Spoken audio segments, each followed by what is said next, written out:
Hey YouTube, Rando here. Already did this video, but I did it on my older camera. Now I'm going to try to do it on my newer camera and see if I can't get a better quality of a video. The other ones are a lot easier to upload, but it's just bad quality. Everything's all fuzzy and, you know, just don't look real good. So today I'm doing a video. It's on the Ruger P95. This is the DC now. This is the 9mm. They make it in 40 and 45, and then some other weird caliber 7.65 by 21 mil or something. I'm not sure, but I know it's 40, 45, and 9mm. Now the 9mm you can get or could get back when I bought this in 2001. It's the first pistol I ever bought, and it was in my price range. That's why I bought it. No other reason. It's a 9mm. 9mm comes in 10 or 15 round mags. 40 cal comes in 10 round, and then 45 comes in 7 or 8 round. That's why I ended up with a 9mm. You know, higher capacity of. And at the time, I didn't realize, you know, I was a kid, 21 years old, first gun. I had only ever bought rifles before that. And I didn't realize you could just go buy a 20-round aftermarket mag, you know. This is the 10-round mag. Now, if you look at it, it doesn't really sit flush anyway. It's a little bit off right here. But it sits flush with my hand. And I like the way it fits my hand. This is my EDC now. I carry this every day. I have conceals, and this is what I conceal, and this is what I keep in my truck.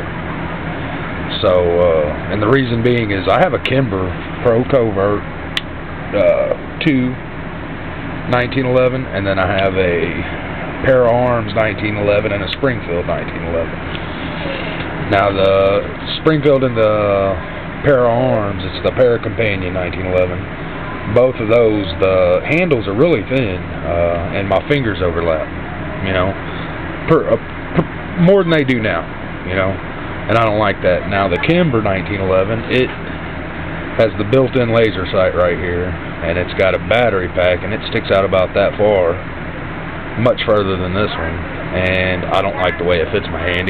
My fingers are about like that. I like them just a touch. And then this is the area that my other hand sits. So I like the way it fits my hand right. I don't like compact guns, subcompact guns. I don't like anything that stops way right here in my hand. I like to have control of my gun with all three bottom fingers. So that's why I went with this one. It's a little bit beefier, and also it's rugged. It's a really strong and rugged gun. You know, you can throw it around a little bit and it don't hurt it. The Kimber I pay ridiculous amount for. I paid $1,400 for that gun. You know, when they came out with the second series, I went and I was the dumbass in line to buy the first one I could find. You know. And within 2 weeks, I dropped it. While I was cleaning it, I dropped the top, the slide, and it left a big old nick on the corner. It's painted digi camo, and it's just a tan upper or slide, and left a big old nick in it, and just pissed me off. So as much as I paid for the gun just sits in my safe and don't go anywhere. Now, I think it was the P series that was largely based on the 1911, actually, and the major difference being, you know, the safety mechanism and the barrel cam lock.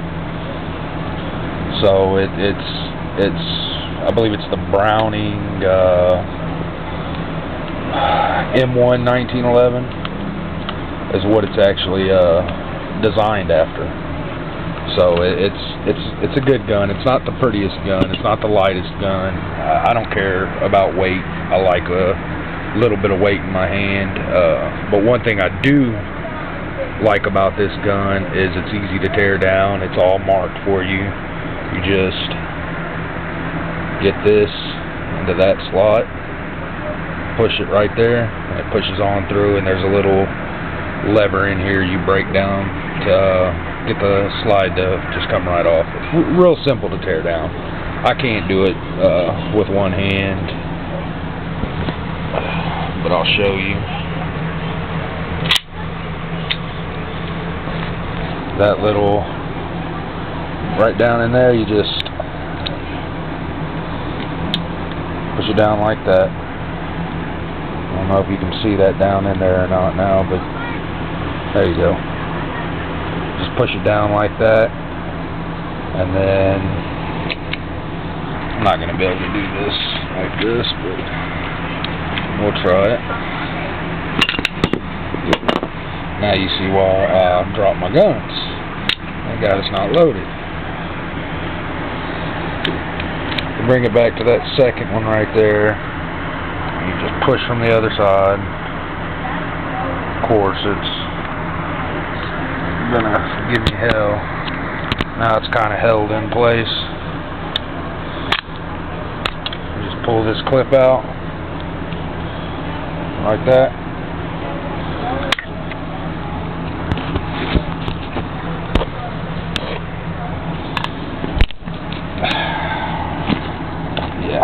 Not a good idea on the backpack.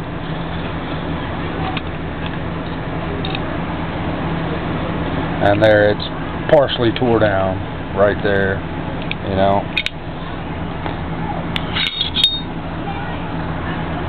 So it's real easy to take down if you have to take it down in the field or whatever. Of course, mine would be extremely dirty. Now, this gun right here, originally 2001, I paid $269.99 for it. Now it sells in this condition, which is, you know, this is pretty much, you know, near mint. It's not mint condition, of course. The plastics have a little bit of scuff here and there. They sell for about $400. You can't find many, but when you do, they're usually about $400. The newer version, which is a poly bottom with a black stainless top, and I think it's just called the P95, they're a little bit more compact, I believe, and they sell for about $320, up there to the $370, $380 range. I believe that also depends on what model you get, you know, the 40, the 9mm, or the 45.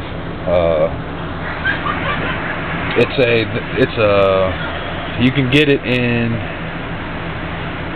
let's see, double action only. You can get it in double action only, or you can get it in single action, double action. This is the single action, double action version.